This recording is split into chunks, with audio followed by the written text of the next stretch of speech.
Here's just how I've sorted the spoons that Forrest sent me, starting with 6/10 of a gram, come all the way down. Got, I think, 5 different models, all the way down to 7 grams. But now I bought those 7 grams myself, but they sent me some as high as on the weight as 4.2 gram. So let's talk about them. Hey folks, Randy Gold, Trout and Make Men with you here today. Been a long time, folks, since I posted anything to do with actual fishing. Of course, those that follow my channel, I'm sure you've seen the issue with the trolling motor, which it's going to get resolved sooner or later. I hope sooner rather than later. But anyway, trust me, folks, I will be fishing. But today, this video is about what's going to be upcoming on the channel. And I know I've said that before, but now the only thing that's holding me back is the motor. Trust me, folks, I am going to get out and get to fishing again. I mean, that's just, I have to. I can't do without it. But anyway, what's happened since we last made a video about the channel?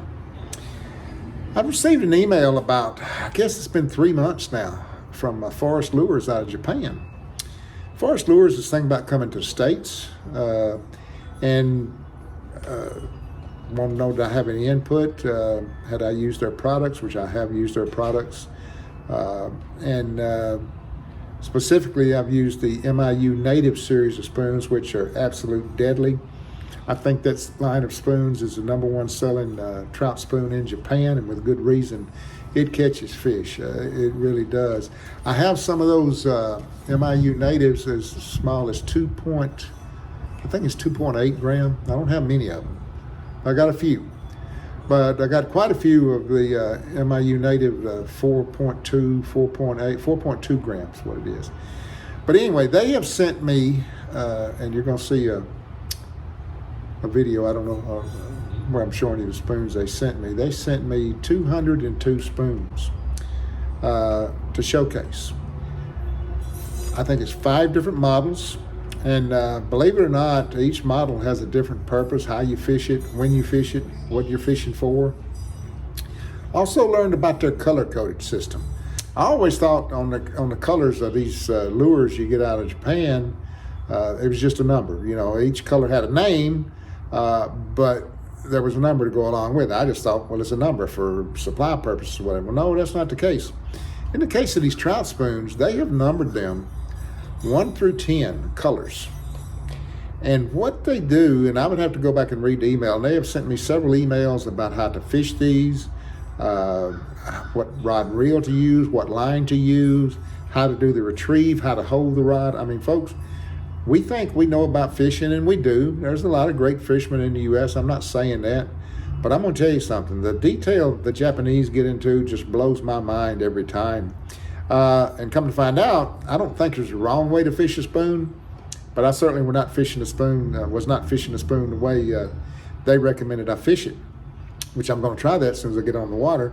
And what they say makes sense, and I'll go over that when we get on the water and tell you about the fishing technique for all these spoons and discuss what each one of these spoons, the type of water these spoons are for, the depth.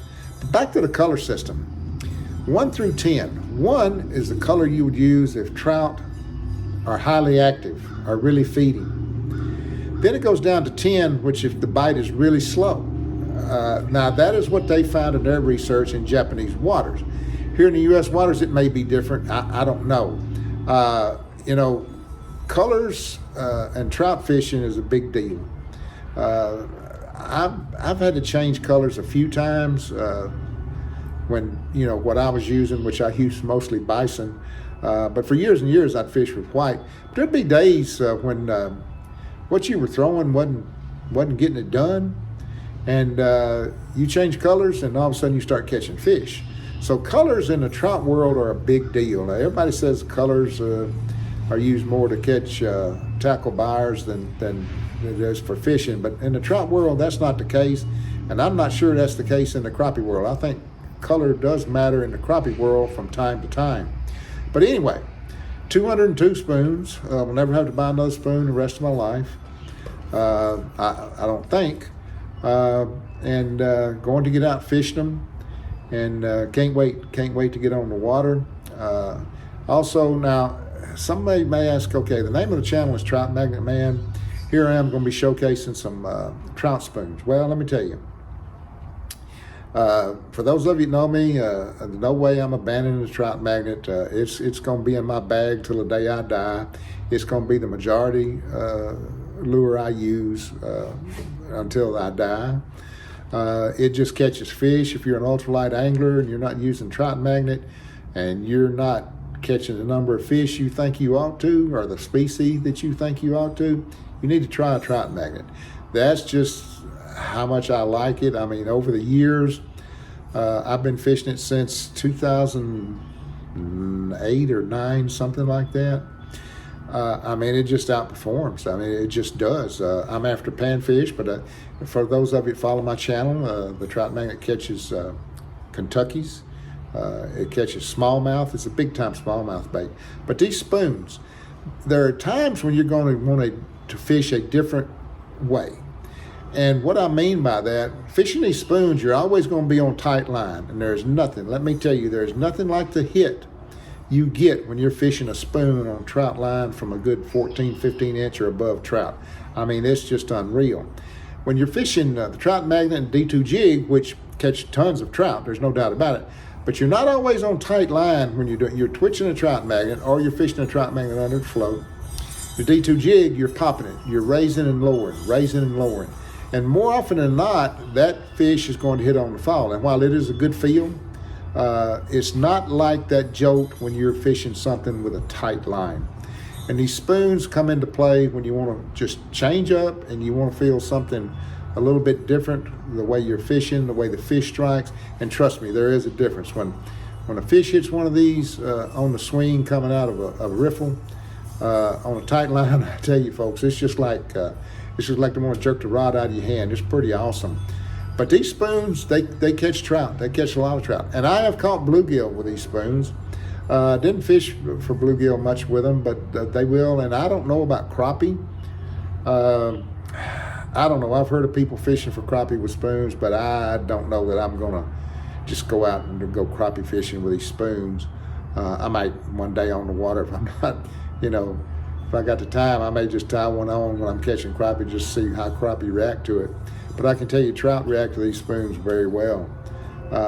And the thing about these spoons, the Japanese spoons, which I've known about for years, you can order them in the different increments. I'm sitting here looking at 0.6 of a gram, 0.8 of a gram, 1 gram, 1.2 gram, 1.3 gram. I mean, 1.8 gram, 1.9 gram. I mean, it's amazing.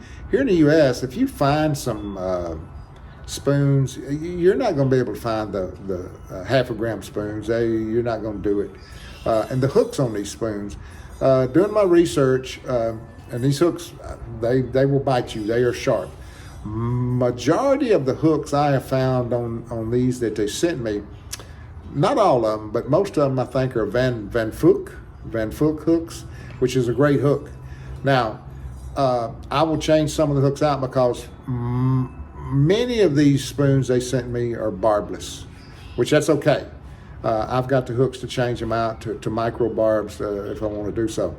And I have found with me anyway, when I'm fishing barbless hooks for trout, I lose a lot of trout. Some people say, there's not really much difference between micro barbs and barbless fishing for trout. I haven't found that to be the case. I find with barbless hooks, I lose way too many. More fish. If I lose one fish, I'm upset about it. I don't want to do that. So I'll be switching out. I will keep some of the hooks barbless for when I'm fishing areas where you can only fish barbless hooks. But I will change the majority of the hooks out to a micro barb from Van Fook. I just like that better. But anyway, that's where we're going. We're waiting for, as I said, the trolling motor. We're going to get out to Ball Knob Lake, hopefully pretty soon to catch the red ear spawn, the shell cracker. That's going to be a lot of fun. We're going to look for the crappie out there too. We're going to look for anything. We're just going to look for whatever's biting. And then get on Little Red River. This would have been a perfect day to put on the river. All weekend they're running one generator, which is ideal for fishing. I mean, it would just be ideal. And we're going to eventually get out to, I think the name of it's Lake Barnett. which has yellow bass, Kentucky bass, largemouth, crappie, bluegill. Gonna get out there and fish. We're gonna try to fish Des Arc Lake. Des Arc Lake, I've been over there a few times, and I was over there when the water was down one time and seen a ton of bluegill beds from the previous year. But the thing about fishing Des Arc in the spring, the gnats over there will eat you up. And I've been down that road, but I may get over there. You know, if I get enough bug spray for me, I don't know. But anyway, hope to get over there. Also, of course, this is a long way down the road, but in 2025, I plan on coming back to Tennessee for about a week to 10 days to fish Nickajack, Center Hill, Dale Hollow, Laurel Hill especially. I want to do it just one more time, you know. I do miss Nickajack, Laurel Hill, even though they were a heck of a drive from where I live. Miss Dale Hollow, I mean, but it got to where, you know, the drive to Dale Hollow was killing me, and I couldn't do it. Same with Pickwick, but I hadn't been to Pickwick in years because of the drive. I mean, I just moved so far from Pickwick, it'd take you over 2 hours to drive there, and I got to where I didn't want to do it. I know I haven't ordered any equipment. We're spending money on the house like crazy. I know that, you know, it's a new home. You say, well, what are you spending money on? Well, we're always finding something. The yard, the sidewalk, something is different. We need to do this, we need to do that. I mean, it's it's been a never-ending thing. It's like a money pit. You know, it's like buying a boat. You just keep doing stuff, but hopefully that will slow down. But there's some rods on the market. I keep track of the rods. Now, I get an email about once a week from somebody wanting advice on buying a rod. Trust me, folks, while I haven't bought any new rods in quite a while, I stay on top of what's going on in the rod world in Japan. And there are some fantastic ones. And I know that giving a review of a rod with, of course, I wouldn't give a review of a rod I have not purchased, but I pretty much know from all the rods I've bought starting in 2012, I think it was, 2011, 2012, you know pretty much what you're going to get. And I have a few rods that have the new blank materials, the T1100G from Toray. I mean, the blanks that they're coming out with now are just absolutely fantastic. You know, I know if you watch, those of you who watch Victor's channel, he's got the new Presso Limited, which I would love to have one, but I think my wife would absolutely kill me if I went in there and ordered one of those, if you could find one. But you're learning about, you fish so many of these rods, you learn what the actions are like, you learn what the power ratings are like. You just kind of know. And I had someone contact me today about a new trout rod coming out from Yamaga Blanks. But anyway, reels, haven't bought any reels. I don't need any reels. I mean, I have been very lucky with reels. You know, I've never bought a bad reel out of Japan. Never got the first one. And what I've got down to now, I've sold off some reels. I've given some away to kids. I've given some away to my sons. I'm down to, you know, 4 the Daiwa Ballistic freshwater series reels, the finesse reels. I'm down to the Abu Garcia Xenon reels, which I absolutely love. I don't really need a reel. I have an older model, a 2018 model Daiwa Certate, which is in pristine condition. It's an aluminum body reel. Fantastic reel, weighs a little bit too much, but for nowadays, but it's a fantastic reel. So I don't really need any reels. While I would love to have the new, some of the new Daiwa offerings, I'm just not going to buy them. But anyway, these are the things coming up. You're going to see me fish these spoons a lot. I'm proud to have just to know that Forest Lures contacted me and wanted me to showcase their product. I mean, that's you know, to me, that made me feel good. You know, that somebody out there somewhere is watching my videos. But we're gonna catch some trout on them, I guarantee you. And I love fishing the things. I absolutely love fishing them. So hope all of you are well. Hope all of you are able to fish. Hope you're going fishing. Hoping you're catching a bunch of fish. Spring is here. Crappie. Pretty soon be shellcracker and bluegill bedding going on. Then of course for the trout fishermen, that goes on 365 days a year. That don't ever slow down. It slows down for me because of cold weather. I'm just not going to get out in the cold weather.